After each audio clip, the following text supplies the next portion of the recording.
Alrighty, Sean. It's been lovely chatting with you so far this morning. We briefly went over the job and the duties that it entails. Now, Sean, I want to jump right into it, kind of highlight your resume since I have it pulled up here. Your resume is extensive. So you have project management experience, processes improvement experience as well. You've worked in multiple industries. You worked on government jobs as well. Now, Sean, I would love for you to tell me a little bit about your professional experience, if you will. Sure. So as you highlighted, I've had quite a extensive amount of experience that started in a process manufacturing company and looking at, I was operations leader there, and had 50 direct reports, a lot of contingent people where we worked on manual and automated production lines to fulfill, it was reverse osmosis water filters. And then after that, I transitioned into a completely different industry, which is health insurance and health technology at Optum United Health Group.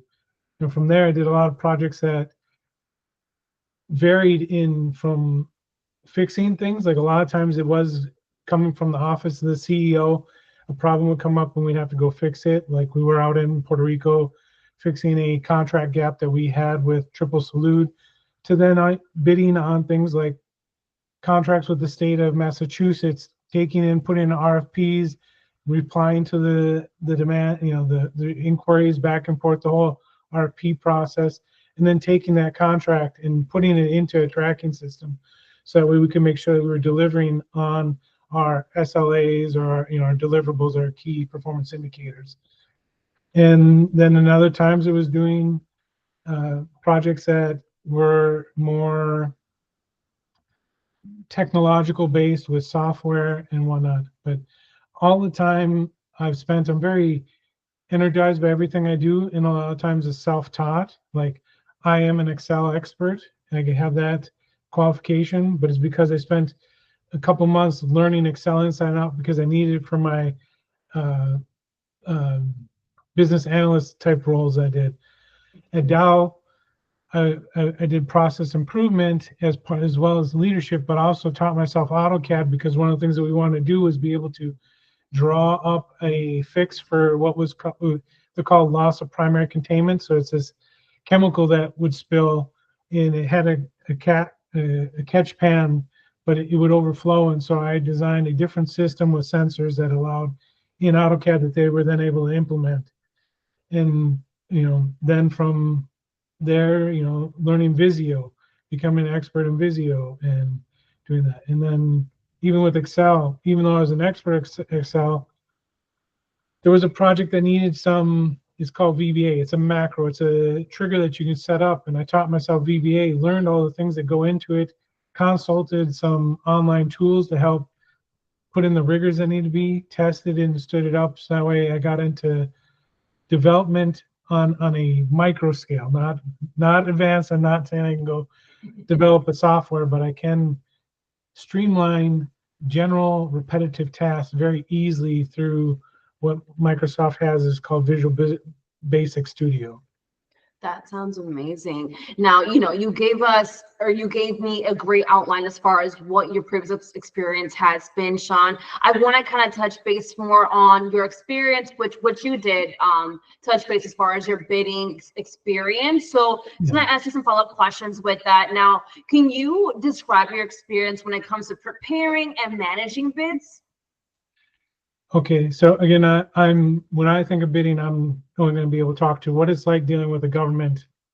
So from both the Veterans Affairs that we did at the VA hospital to the Commonwealth of Massachusetts, there was a team of us, so it wasn't just me. I'm not going to say I did all by myself, but we would look at what is our ability to, do the contract, and then I'm also going to be very transparent in that Optum and United are very big, so they're willing to undersell to get the contract. So we undersold what our business was, knowing that the renegotiation period in like 3 or 5 years, once we had the infrastructure built and the trust, they knew that they were going to make their money back on a later RFP, on a later bid when they renegotiated terms.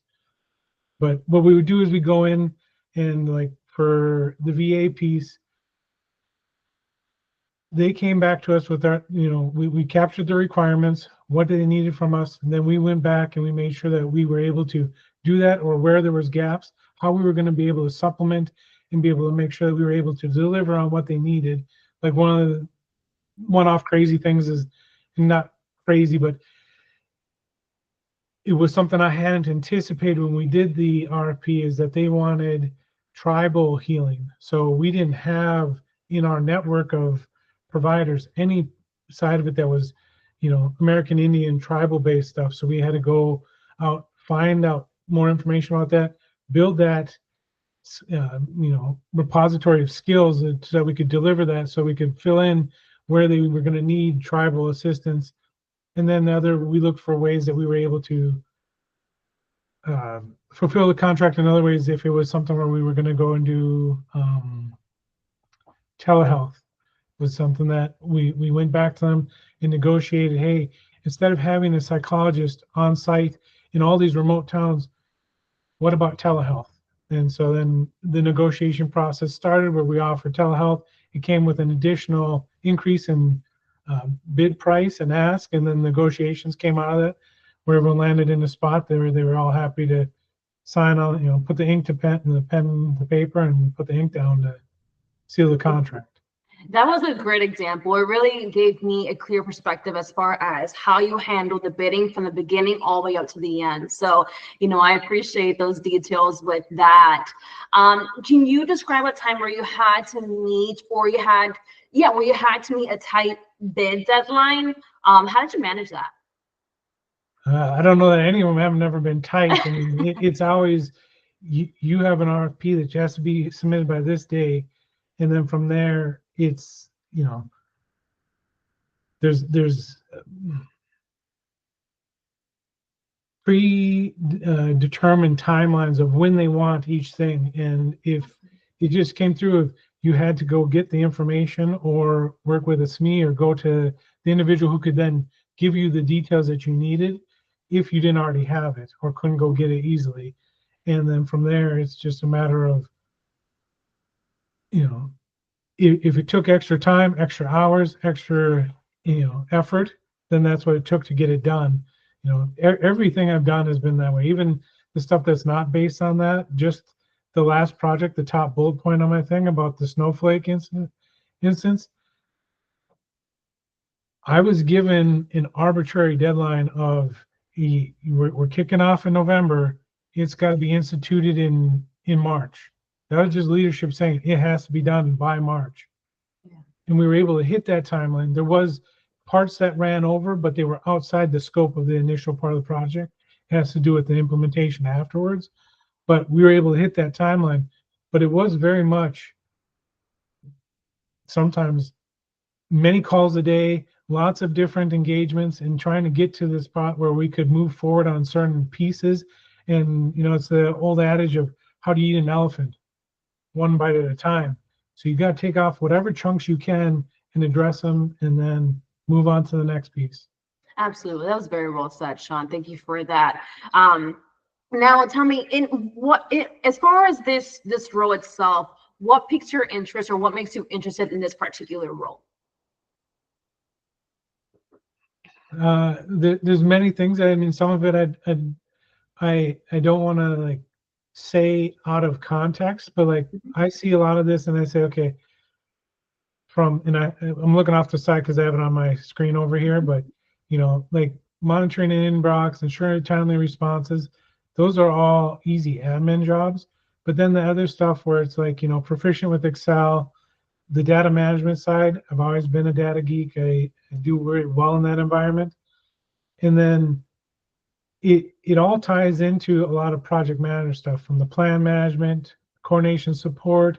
That sounds more like the, using your team when you're on a project to deliver on whatever the milestones or increments that you have to institute to get to the end part of the project. Same with the coordination and support. So all those are very much, project management type duties where you said there's a project manager that I'd be reporting to. So I think my skill sets would help just support what they already do. And obviously, I've never done painting, so I don't know that side of the business, but the eager to learn it and then be able to sometimes as an outsider see it and offer suggestions, you know, they don't always have to be taken. Many of my suggestions throughout my career have not been taken at all, and some do. And you just, you know, you know that comes with, you know, sometimes it takes funding that isn't there. Sometimes it's not in the vision of the business to go that route. I would agree with that 100%, Sean. Now, I do want to ask you one last question, which is, when are you looking to start a new role? I can start immediately. I technically have been available for work for a while now. Optum went through a large set of layoffs last year, and so I've been actively looking. And when you emailed me, I was like, "This is interesting. I like what I'm reading." You know, I did ask about the flexibility and pay because it's, you know, I feel my skill sets would bring better value to them than what the initial pay is. That's why I was interested in seeing how flexible it was. And then from there, once we talked that through, I was like, okay, I can see how this would be very advantageous for me to explore and go at. Yeah, yeah. No, absolutely. So with that information, Sean, I'll definitely go ahead and present that to my client. But it has been amazing chatting with you so far this morning. I appreciate your time Yeah, greatly, thank you. Sean. You're very welcome. I'm gonna go ahead and stop the recording. Don't hang up on me quite yet. I want to Well, continue chatting with you. okay. Awesome. Thank you.